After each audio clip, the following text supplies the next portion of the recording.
2020 সালে 2 বছরের উচ্চশিক্ষা নিতে যুক্তরাষ্ট্রের ক্যালিফোর্নিয়া যান বাংলাদেশ কৃষি বিশ্ববিদ্যালয়ের কৃষিশক্তি ও যন্ত্র বিভাগের অধ্যাপক ড. মোহাম্মদ আব্দুল মমিন। কিন্তু 6 বছর পেরিয়ে গেলেও ফেরেননি কর্মস্থলে। ফলে তার কাছে পাওনা 22,26,000 টাকা আদায়ে মামলা করেছে বিশ্ববিদ্যালয় প্রশাসন। একই বিভাগের সহকারী অধ্যাপক ড. মোহাম্মদ শামীম আহমেদও শিক্ষা ছুটি নিয়ে বিদেশে গিয়ে আর ফেরেননি।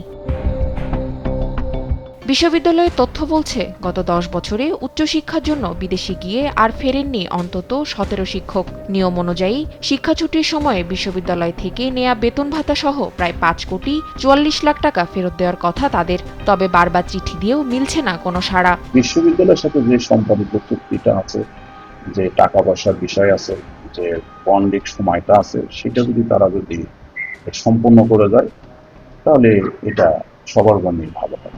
বিশ্ববিদ্যালয়ের শর্ত ভঙ্গ করে দেশে না ফেরায় এবং পাওনা টাকা আদায়ে কঠোর ব্যবস্থা নেওয়ার কথা জানিয়েছেন বিশ্ববিদ্যালয় কর্তৃপক্ষ। বন্ডের যে শর্ত থাকে সেই শর্ত মোতাবেক বিশ্ববিদ্যালয় কর্তৃপক্ষ তাদের বিরুদ্ধে ব্যবস্থা গ্রহণ করে।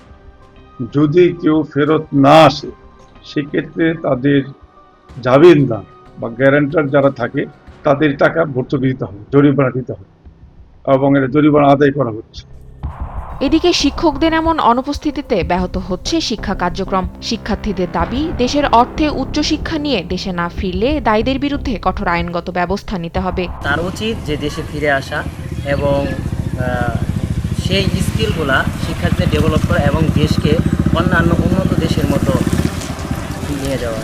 আমরা আসলে চাই যে তারা তাদের যে বহির্বিশ্বে জ্ঞানটা নিয়েছে তারা সেটা নিয়ে ফেরত আসবে এবং আমাদেরকে সেইগুলো শেখাবে, আর আমাদের ভার্সিটির র্যাঙ্ক উন্নতি হবে এবং সর্বোপরি আমাদের ভার্সিটি এবং পুরো বাংলাদেশেরই উন্নতি হবে।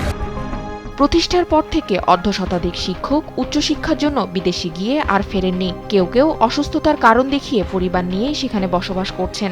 এখন তাদের ফেরানো এবং সরকারি অর্থ উদ্ধারে প্রশাসনের কার্যকর পদক্ষেপের অপেক্ষায় বিশ্ববিদ্যালয় সংশ্লিষ্টরা। তাসফিয়া ইসলাম, নিউজ ডেস্ক, দেশ টিভি।